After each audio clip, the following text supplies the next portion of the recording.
Global compact air programme അഥവാ GCAP-യിൽ ചേരാൻ വേണ്ടി ഇന്ത്യയെ ക്ഷണിക്കുന്നതിന് 2 രാജ്യങ്ങൾ ഇപ്പോൾ പിന്തുണ അറിയിച്ചിരിക്കുകയാണ്. യുണൈറ്റഡ് കിങ്ഡവും ഇറ്റലിയുമാണ് ആ 2 രാജ്യങ്ങൾ. ഈ GCAP-യുടെ ലക്ഷ്യമെന്ന് പറയുന്നത് 2035ഓടെ 6ാം തലമുറ സ്റ്റെൽത്ത് ഫൈറ്റർ ജെറ്റ് വികസിപ്പിക്കുക എന്നതാണ്. ഇതിൽ പങ്കെടുക്കാൻ ഇന്ത്യയെ സമീപിക്കുന്നത് ഇതാദ്യമായിട്ടല്ല.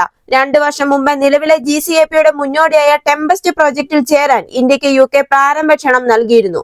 ഇപ്പോഴിതാ ഇറ്റലിയും ആവേശം പ്രകടിപ്പിച്ചതോടെ ഇന്ത്യയുടെ പങ്കാളിത്തത്തിനുള്ള സാധ്യത വീണ്ടും സജീവമായിരിക്കുകയാണ്. നമ്മുടെ ഇന്ത്യയെ സംബന്ധിച്ചിടത്തോളം GCAP-യിൽ ചേരുന്നത് ഒരു സുപ്രധാന ഘട്ടം തന്നെയായിരിക്കും. ലോകത്തിലെ ഏറ്റവും അത്യാധുനിക യുദ്ധവിമാനങ്ങൾ വികസിപ്പിക്കുന്നതിൽ മുൻപന്തിയിൽ നിൽക്കുന്ന രാജ്യങ്ങളുടെ ഒരു ഗ്രൂപ്പിലേക്ക് പ്രവേശിക്കുക എന്നത് ഒരു വലിയ കാര്യം തന്നെയാണ്.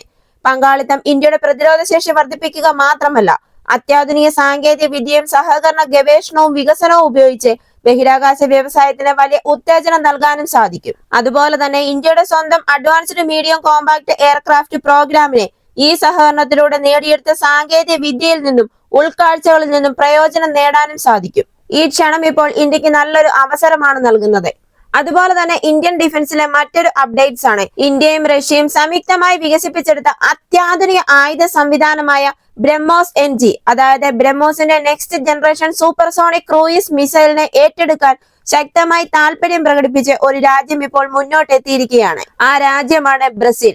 മാക് 3 വേഗതയും ഒതുക്കമുള്ള രൂപകൽപ്പനയും ഉള്ളതുകൊണ്ടാണ് ബ്രസീലിന്റെ ഗ്രിപ്പനി യുദ്ധവിമാനങ്ങളുടെ ഒരു സാധ്യതയുള്ള ആയുധമായി ബ്രഹ്മോസ് NGയെ പരിഗണിച്ചത്. നിലവിൽ ബ്രഹ്മോസ് എയറോസ്പേസ് വികസിപ്പിച്ചുകൊണ്ടിരിക്കുന്ന ഈ മിസൈൽ വേഗത, വലിപ്പം, വൈവിധ്യം എന്നിവയുടെ സവിശേഷമായ മിശ്രിതം കാരണം ഇപ്പോൾ അന്താരാഷ്ട്ര ശ്രദ്ധ നേടിക്കഴിഞ്ഞു. ലോകം മുഴുവൻ അംഗീകരിച്ച ഇന്ത്യയുടെയും റഷ്യയുടെയും വിജയിച്ച ഒരു വിജയ തന്ത്രമെന്ന് തന്നെ പറയാം. ബ്രഹ്മോസ് സൂപ്പർസോണിക് ക്രൂയിസ് മിസൈലിന്റെ ഒരു ചെറിയ പതിപ്പാണ് ബ്രഹ്മോസ് NG. കേവലം 1.3 ടൺ ഭാരമുള്ള ഇത് നിരവധി സബ്സോണിക് ക്രൂയിസ് മിസൈലുകളുമായി താരതമ്യപ്പെടുത്താവുന്നതാണ്. എങ്കിലും ശബ്ദത്തിന്റെ 3 ഇരട്ടി വേഗതയിൽ സഞ്ചരിക്കാൻ ഇതിന് കഴിയും. ഈ കോമ്പിനേഷൻ കാര്യമായ തന്ത്രപരമായ നേട്ടമാണ് ഈ മിസൈലിന് നൽകുന്നത്. അതായത് ഈ മിസൈലിന്റെ മാക് 3 വേഗത നിലവിലെ തലമുറയിലെ വ്യോമ പ്രതിരോധ സംവിധാനങ്ങളെ തടസ്സപ്പെടുത്തുന്നത് വളരെയധികം പ്രയാസകരമാക്കും. അതായത് ശത്രുക്കൾക്ക് പ്രതിരോധ നടപടികൾ സ്വീകരിക്കുന്നതിന് മുമ്പ് തന്നെ ലക്ഷ്യസ്ഥാനത്തെത്തി സർവനാശം വിതയ്ക്കാൻ ബ്രഹ്മോസ് NGക്ക് കഴിയും. ബ്രസീലിന്റെ കണ്ണ് ഈ മിസൈലിൽ പതിയാനുള്ള കാരണം ഇതിന്റെ വലിപ്പമാണ്. അതായത് സാബ്, ഗ്രിപ്പനി പോലുള്ള റഷ്യൻ ഇതര വിമാനങ്ങൾ ഉൾപ്പെടെ വിശാലമായ പ്ലാറ്റ്ഫോമുകളുമായി സംയോജിപ്പിക്കാൻ ഈ മിസൈലിന് സാധിക്കും. 290 കിലോമീറ്റർ സ്ട്രൈക്ക് റേഞ്ചുള്ള ബ്രഹ്മോസ് NG ഉയർന്ന മൂല്യമുള്ള ടാർഗറ്റുകളിൽ കൃത്യമായ സ്ട്രൈക്കുകൾക്ക് അനുയോജ്യമാണ്. ബ്രഹ്മോസ് എയറോസ്പേസ് പറയുന്നതനുസരിച്ച് ബ്രഹ്മോസ് NGയുടെ വികസന പരീക്ഷണങ്ങൾ 2026ഓടെ ആരംഭിക്കുമെന്നാണ് പ്രതീക്ഷിക്കുന്നത്. അതിനുശേഷം മിസൈൽ പ്രവർത്തനക്ഷമമാകും. പ്രോഗ്രാമിനുള്ള IAFന്റെ പിന്തുണ അതിന്റെ തന്ത്രപരമായ പ്രാധാന്യം അടിവരയിടുകയും ബ്രസീലിനെ പോലുള്ള അന്താരാഷ്ട്ര വാങ്ങുന്നവർക്ക് ആത്മവിശ്വാസം നൽകുകയും ചെയ്യുന്നു. ഇന്ത്യയുടെയും റഷ്യയുടെയും കൂട്ടായ ഒരു പരിശ്രമമാണ് ബ്രഹ്മോസ് എങ്കിൽ ഇന്ത്യയുടെ മറ്റൊരു സംരംഭത്തിന് റഷ്യ ഇപ്പോൾ ചെറുതായ ഒരു ചെറുത്തുനിൽപ്പ് കാണിച്ചിരിക്കുകയാണ്. അതായത് ഇന്ത്യൻ വ്യോമസേനയുടെ സുഖോയ് 30 MK യുദ്ധവിമാനങ്ങൾക്ക് കരുത്ത് പകരുന്ന AL-31FP എയ്റോ എഞ്ചിനുകളുടെ ആഭ്യന്തര ഉൽപാദനം വർദ്ധിപ്പിക്കാനുള്ള ഇന്ത്യയുടെ ശ്രമങ്ങൾക്ക് റഷ്യ ഇപ്പോൾ ചെറുത്തുനിൽപ്പ് കാണിച്ചിരിക്കുകയാണ്. ഹിന്ദുസ്ഥാൻ എയറോനോട്ടിക്സ് ലിമിറ്റഡ് നിലവിൽ ഈ എഞ്ചിനുകൾ അതിന്റെ കോരാപ്പൂട്ട് ഡിവിഷനിൽ ലൈസൻസിന് കീഴിലാണ് നിർമ്മിക്കുന്നത്. തദ്ദേശീയമായ ഉള്ളടക്ക നിലവാരം എന്ന് പറയുന്നത് 54% താഴെയാണ്. വരും വർഷങ്ങളിൽ ഇത് 63% ഉയർത്താനാണ് HAL ഇപ്പോൾ ലക്ഷ്യമിടുന്നത്. എന്നാൽ കൂടുതൽ പ്രാദേശികവൽക്കരണ ശ്രമങ്ങൾ അംഗീകരിക്കാൻ റഷ്യ ഇപ്പോൾ വിമുഖത കാട്ടിയിരിക്കുന്നു. റഷ്യയും ഇന്ത്യയും തമ്മിൽ ഈ പ്രോഗ്രാമിന് കീഴിൽ ട്രാൻസ്ഫർ ഓഫ് ടെക്നോളജി എന്ന പേരിൽ ഒരു കരാർ ഉണ്ടായിരുന്നു. ഈ കരാറിലാണ് ഇപ്പോൾ റഷ്യ പ്രാഥമിക തടസ്സം കാണിച്ചിരിക്കുന്നത്.